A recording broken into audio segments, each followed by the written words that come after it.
Assalamualaikum warahmatullahi wabarakatuh. Selamat malam pemirsa, selamat malam juga netizen dimanapun Anda berada. Senang sekali saya Nasren Bazian kembali hadir dari program Advokat Sumber Bicara. Baik pemirsa, baru saja hari ini terpilih dalam Munas DPP Guminang di Truntum Inamaro Padang. Secara aklamasi Bapak Osman Sabtaodang kembali terpilih menjadi Ketua DPP Guminang yang kali kedua.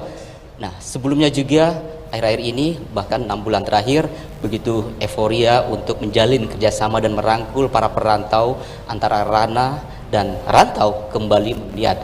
Nah, persoalannya apakah persoalan dari untuk melakukan kerjasama dan silaturahmi yang dilakukan antara Rana dan Rantau, pemerintah daerah dengan para profesional atau diaspora kita baik yang ada di luar Sumbar dan di dunia sudah menjadi sebuah formulasi yang bisa kita dilakukan action dan bisa dioperasionalkan. Ini yang kita bahas pada malam ini dengan tema sinergisitas ranah rantau saatnya action. Di studio sudah hadir narasumber. Yang pertama saya perkenalkan Bapak Gus Pardi Gaus. Beliau adalah anggota DPR RI fraksi PAN di Komisi 2 DPR RI. Assalamualaikum Bang Gus Pardi. Waalaikumsalam warahmatullahi wabarakatuh. Ini Bang Gus Pardi sebelumnya 3 periode DPRD Sumatera Barat sehingga tahu persis apa posisi ranah. Lalu sekarang sudah di rantau. Apa yang dilihat di sini lubangnya sehingga kita susah action? Ya. Terima kasih. Assalamualaikum warahmatullahi wabarakatuh. Menarik dialog kita pada malam hari ini bicara tentang ranah dan rantau. Bagaimana pada dekade ini kita bicara tentang action. Ini adalah merupakan tentu menjadi evaluasi karena selama ini dirasakan dari judul yang saya tangkap terkesan antara ranah dan rantau belum membuahkan hasil sebagaimana diharapkan. Lalu kita berharap bahwa dekade ini perlu ada action. Saya mendengar dan mencermati apa yang disampaikan oleh Pak Andrinov. Ini sangat luar biasa. Begitulah kondisi Sumatera Barat menurut hemat saya, dan kita tidak menuduh siapa-siapa. Bagaimana ke depan persoalan-persoalan yang beliau sampaikan bisa kita carikan solusi. Saya juga merasakan itu. Membuka cabang citra di mana-mana bukan gampang. Apalagi orang luar, saya ini orang dalam. Orang dalam saja berinvestasi masih dihambat gitu.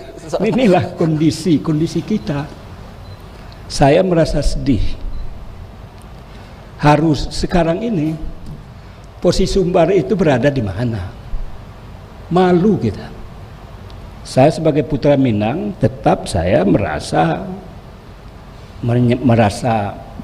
punya nilai lebih, dan itu merupakan kebanggaan, dan kebanggaan itu karena ada sejarah. Tetapi apa yang disampaikan Pak Andrinov, saya tahu persis beliau ini bagaimana begitu intens beliau 5 tahun belakangan ini sangat luar biasa. Lalu tadi kan ada beberapa persoalan yang disampaikan. Bagaimana sikap pemerintah, bagaimana sikap masyarakat, bagaimana sikap pimpinan informal, dan lain sebagainya. Responnya bagaimana? Apalagi orang luar. Artinya ini harus menjadi PR bagi seluruh pemerintah daerah, kabupaten, kota, dan provinsi untuk menyikapi apa yang beliau sampaikan.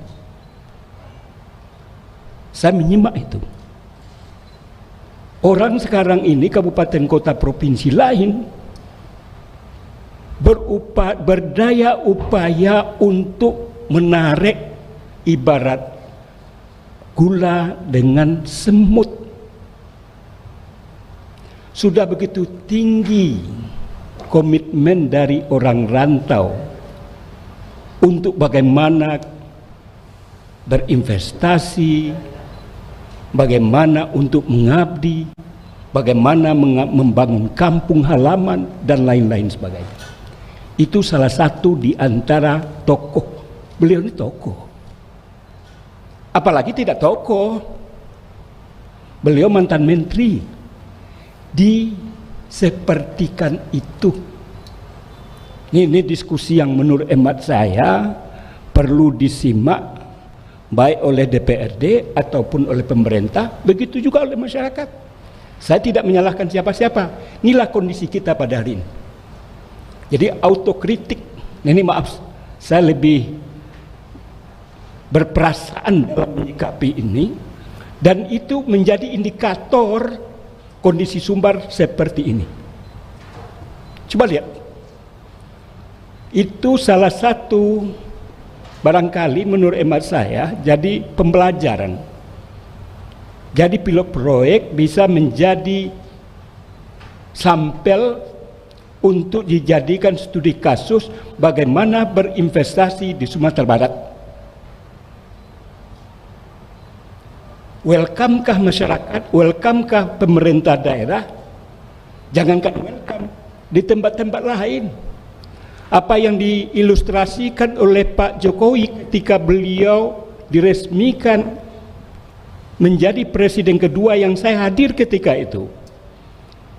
Beliau sebagai pengusaha katanya ketika itu, kenapa ada undang-undang cipta kerja adalah dalam rangka mempermulus, mempercepat. Saya sebagai putra daerah tidak setuju. Otoritas-otoritas dari otonomi daerah itu dicabut oleh cipta kerja undang-undang. Dan saya ada di dalamnya. Saya anggota Pansus. Satu-satunya dari Sumatera Barat.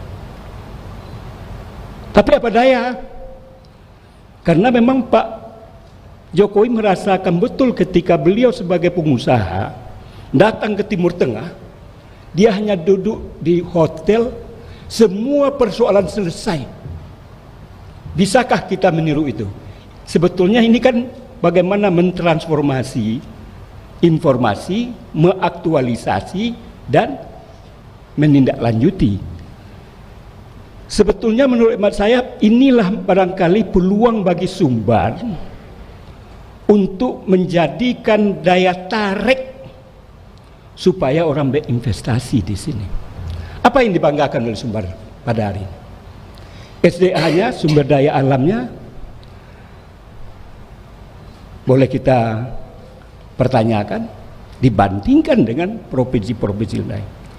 Sekarang SDA, sumber daya SDM yang kita bangga-banggakan, tempat-tempat lain sudah sangat-sangat luar biasa. Percepatan meningkatkan kualitas SDM. Jangan kita bicara masa lalu lagi. Ini perlu yang ingin saya sampaikan, dan saya serius dalam menyikapi ini.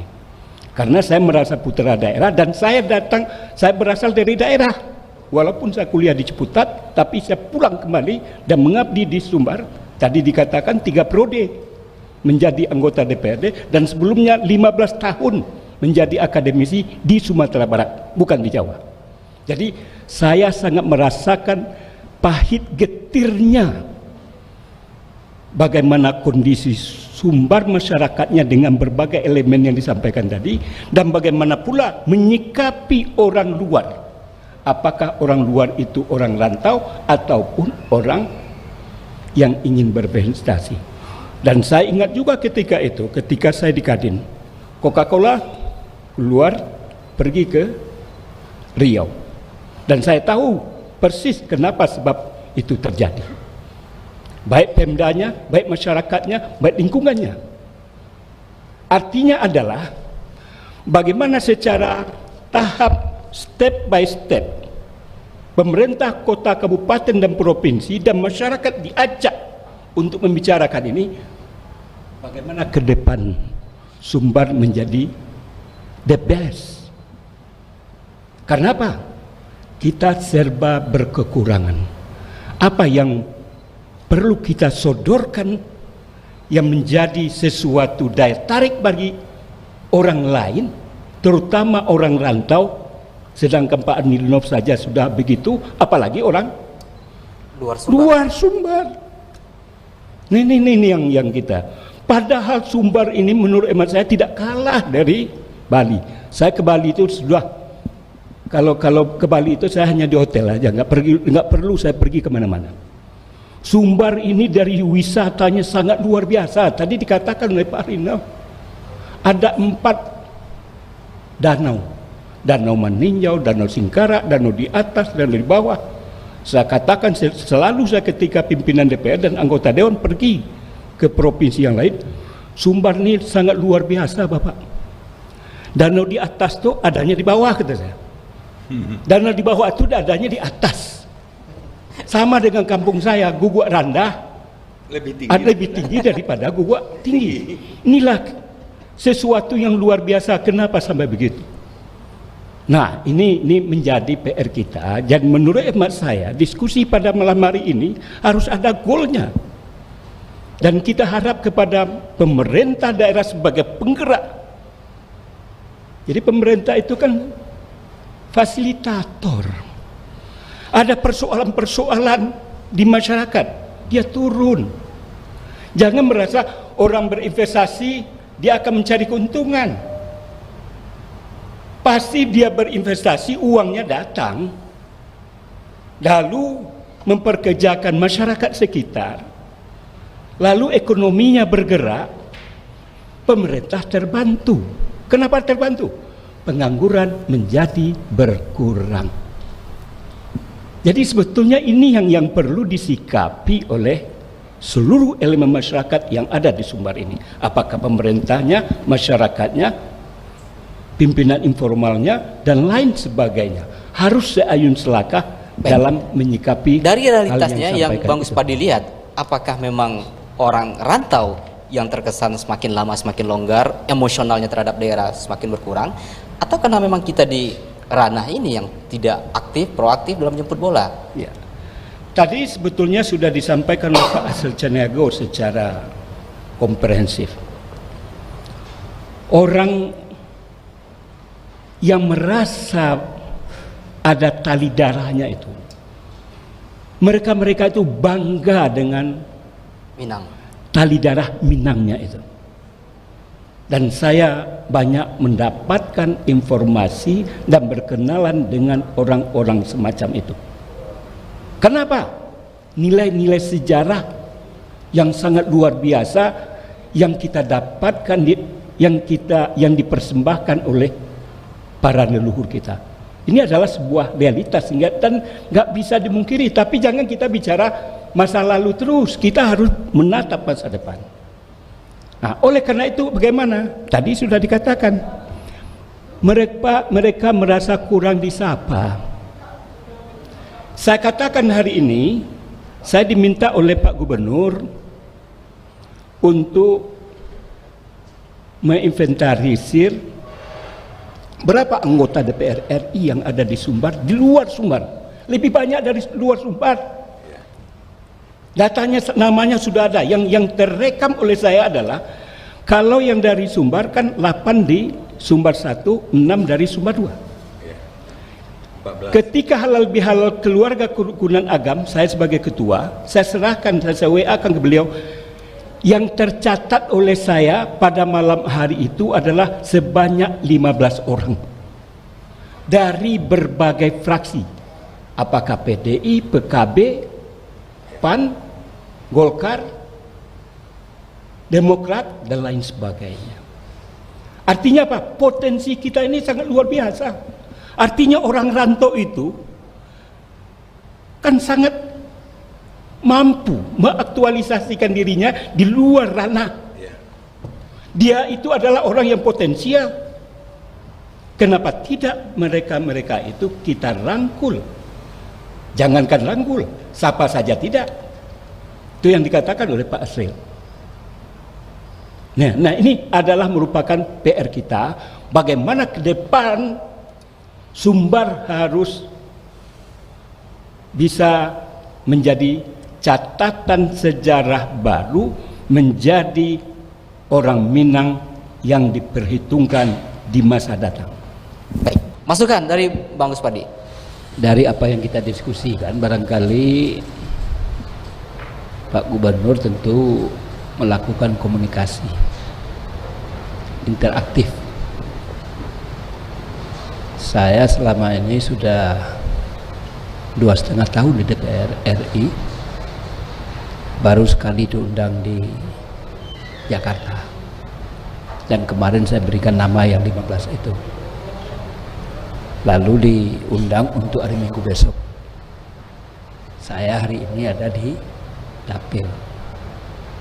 Saya menyarankan kalau untuk melaksanakan kegiatan-kegiatan itu jangan di Bandung lah, harusnya di Jakarta, dan jangan hari libur. Saya sudah sampaikan kepada timnya, kalau Jumat, Sabtu, Minggu, saya katakan para anggota DPR RI itu kalau nggak di Dapil pasti ada kegiatan. Jadi saran saya adalah di WA timnya yang saya sampaikan, adakan di jam kerja dan dilaksanakan di Jakarta. Di hari kerja ya. Dari kerja. Saya cemas juga.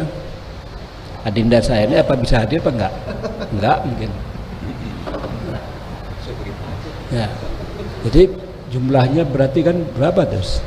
Kami saja ada 29, DPD 4, kemudian di luar Sumbar ada 2 yang saya monitor. Itu berapa yang hadir besok? Artinya respon daripada, jangan nanti disalahkan, respon daripada anggota DPR RI baik yang di Dapil Sumbar atau tidak, yang datang hanya sekian. Artinya perlu perencanaan yang matang. Saya memberikan informasi itu hari Minggu. Kemarin saya dikontak dan saya sudah jantakan bahwa hari Minggu saya ada 4 pilar di Kabupaten Agam, dan itu sudah jauh-jauh hari. Jadi intinya adalah kalau mau men-setting itu, kalau dapat agak jauh hari, minimal 2 minggu. Kalau kita memang berbenar-benar, jangan asal dikatakan bahwa kami sudah melakukan komunikasi dan sudah mengundang. Saya sering mengatakan kepada Menteri, saya rajin dalam membaca, dan saya nyaris orang yang selalu datang pertama dan tidak pernah terlambat, dan saya tidak pernah yang tidak bicara dalam rapat, dan saya kaji. Saya selalu bicara itu sesuai dengan konteks. Jadi jangan hanya ini kegiatan, ini program, ini sudah kami laksanakan. Outcome-nya bagaimana? Substansi daripada kegiatan itu apa? Itu yang paling penting yang harus dilakukan, sehingga menimbulkan animo pula untuk kegiatan berikutnya. Ini masukan kepada pemerintah. Artinya saya ingin bagaimana, bukan hanya sekedar melaksanakan kegiatan dan program sudah selesai, nanti jawabannya macam-macam. Kita akan optimalisasi, jangan saling menyalahkan, tetapi ada goal yang akan dituju apa. Saya katakan tadi bahwa kawan-kawan ini lintas fraksi, lintas komisi, apapun bentuk daripada kegiatan dan program dan kementerian apapun ada di dalamnya. Artinya bisa disinergikan, bisa sambil saling disuarakan, dan saya yakin juga banyak di badan anggaran. Kalau masalah-masalah misalkan dengan kementerian apa, maaf saja, na'udzubillah, bukan untuk sombong. Ya, DPR itu enaknya memang karena DPR ini fungsinya adalah pengawasan, ya untuk marah-marahin. Ya, jadi saya merasa enjoy di DPR RI ini, bisa marah-marahin kabinet, menteri dan lain sebagainya. Artinya apa yang disampaikan oleh Pak Asril, inilah ranah bagi pemerintah untuk bisa dijembatani oleh rantau, apakah tadi DPR ataupun pengusaha ataupun tokoh dan lain sebagainya. Kalau memang kita beria-ia untuk memanfaatkan potensi yang dimiliki dalam rangka membangun Sumatera Barat ke depan. Baik, komitmen 16 dari DPR RI Sumbar, 14 termasuk 4 dari DPD dan juga 15 di luar Sumbar Ya. siap untuk membantu kalau Pemda itu punya konsep yang jelas. Bukan siap lagi, adalah merupakan suatu kewajiban. Saya terpaksa mengkritisi kegiatan pada malam hari ini. Ini serius. Bayangkan saja Padang TV berupaya untuk membuat agenda yang sangat luar biasa. Duduk bersama mode ya. Bayangkan kapasitas orang-orang ini sangat mumpuni saya lihat. Tapi dari Pemda, maaf, siapa yang maaf Pak Kabak, Pak Kabak. Saya maaf saja kalau tidak kompetensi yang bersangkutan, maaf karena Menteri Hukum dan HAM dihadirkan eselon 1, kita suruh pulang.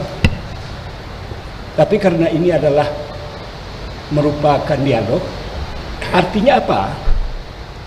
Pemerintah tidak serius. Ini terpaksa saya ungkapkan. Yang Adinda sampaikan itu nggak perlu diceritakan kepada kami yang soal itu. Kami akan ini, kami akan ini, kami. Jangan diulai lah, saya ini udah tua, 66 tahun. Mudah-mudahan bisa dilaporkan nanti. Iya, enggak, artinya apa? Artinya apa yang saya salut sama Padang TV. Momen yang dilakukan dalam rangka Gebu Minang, sedang tingginya animo bagaimana merajuk hubungan rantau dan ranah, dan dibuat momen pada malam hari ini, datang orang yang punya kapasitas yang luar biasa, ternyata dari pihak Pemda yang dihadirkan eselon berapa. Di situ saja sudah kelihatan bahwa tidak ada keseriusan untuk mau duduk bersama dalam rangka menyikapi bagaimana potensi ini dalam rangka membangun Sumbar. Tapi karena ini ranahnya Padang TV, saya melihat, mendengar saja apa yang disampaikan oleh Sebenarnya kalau Adinda. penerangan mungkin kepala berbeda. Sekedar, Baik. makanya Ya, sebetulnya sebenarnya kita mengundang Pak Wagub, dan kalau Pak Wagub sudah berhalangan, kami minta supaya asisten 2 yang hadir atau minimal kepala biro. Ya. minimal Eselon 2. Kepala Bapeda. Ya. Baik, terima kasih diskusi kita malam ini Pak Agus Padigos, Pak Sri Caniago, Pak Bilius sudah jauh-jauh nih dari Jambi, besok pulang.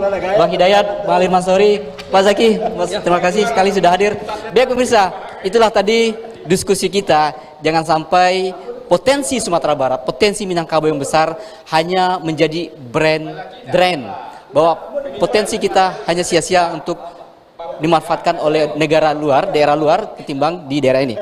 Kita berharap menjadi daerah yang brand gain, otak-otak yang hebat berfungsi dan bermanfaat untuk kampung halamannya. Terima kasih atas perhatiannya. Sampai jumpa. Assalamualaikum warahmatullahi wabarakatuh.